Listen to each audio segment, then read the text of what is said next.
नमस्कार श्रोताबंधु मु सस्मिता आज नहीं आसी गोटे गल्पटीर शीर्षक रही मांकड़ प्रकृति।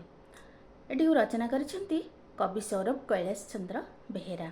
तेबे चलंतु शुणी नेबा गल्पटी को। त्रेतया जुगरे प्रभु रामचंद्र पितांकर सत्य रक्षा करने लगी 14 वर्ष काल वनवास करथिले।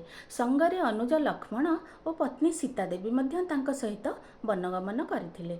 पंचवटी वन में बास करुथिला बेले रामचंद्र और लक्ष्मणकर उपस्थिति रे लंकार रावण छद्मवेश धारण करी कपटरे सीतादेवी को चोराई नहीं अशोक वन में राक्षसी मानक गहन बंदिनी करी रखिथिला।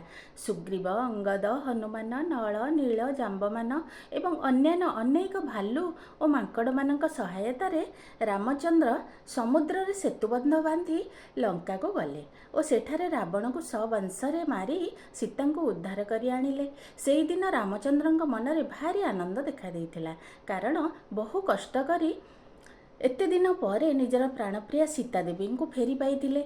मांकड़ और भालुंकर अकुंठित साहाय्य रामचंद्र संतुष्ट होई एक भोजीर व्यवस्था करथिले। निकटस्थ ग्रामरु भोजी पाई दरकारी समस्त सौदापत्र अणागला। मांकड़ और भालू माने जंगलरू सुखिला काठ आनी जमा करदेले, अन्य केतेक पानी आनी जोगाईदेले। अंगद रांधुणिया हेले, तांको रंधा कार्य हनुमान साहाय्य कले। खेचुड़ी, खीरी, पिठा, भात, डाली, तरकारी, भजा, संतुला एमती अनेक प्रकार अन्न व्यंजन रंधागला। केतेक मांकड़ जंगलरू शियाली पत्र आनी जोगाई देबारु सीतादेवी आनंदरे बसी खलीपत्र तैयारी करदेले। नल और नील को खाद्य परिवेशन दायित्व दिगला। समस्ते निज निजर दायित्व सुचारू रूपे तुलाइले। रंधा शेष होगा पर समस्ते 3 धाड़ी रे बसीगले। प्रथम धाड़ी रे मांकड़ माने बसिले, द्वितीय धाड़ी रे समस्त भालू धाड़ी बांधी बसी पड़े, तृतीय धाड़ी रे रामचंद्र, सीतादेवी, लक्ष्मण, अंगद, सुग्रीव इत्यादि समस्ते बसीगले। प्रथमे खीरी पिठा दिगला। खीरी पिठा खाया पर भात, डाली, तरकारी आदि दिगला। प्रथम धाड़ी रे सभा आगरे गोटे छोटिया मांकड़ बसथिला। से तरकारी रे पड़िथिबा सिंब मंजीटिए बाहर करी कौतूहल होई सेठी को चिपी देला।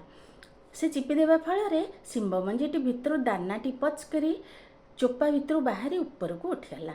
छोट मांकड़टी मध्य निज अजणातार आनंदरे टिके डेई पड़ला। ता पाखरे बसिथिबा मांकड़टी छोट मांकड़टी को लक्ष्य करी सी भी डेई पड़ला। तृतीय मांकड़टी मध्य कौन भाविकी डेई पड़ला। एपरी गोटिए पर गोटिए मांकड़ समस्त डेइबाकू लागिले। रामचंद्र सेमानक आनंद देखी मने मने हसुथांती। सभा शेष में बसीथिले हनुमान। से मांकड़ मानक डेइबा देखी मने मने भाविले, एमाने कौन मो आगे डेइबा देखाउछंती। मु समुद्र डेई लंका को जीवा कथा कौन एमानकर मने नहीं। हौ आउ थरे डेई देखाई दिए मोर पराक्रम केते। तेबे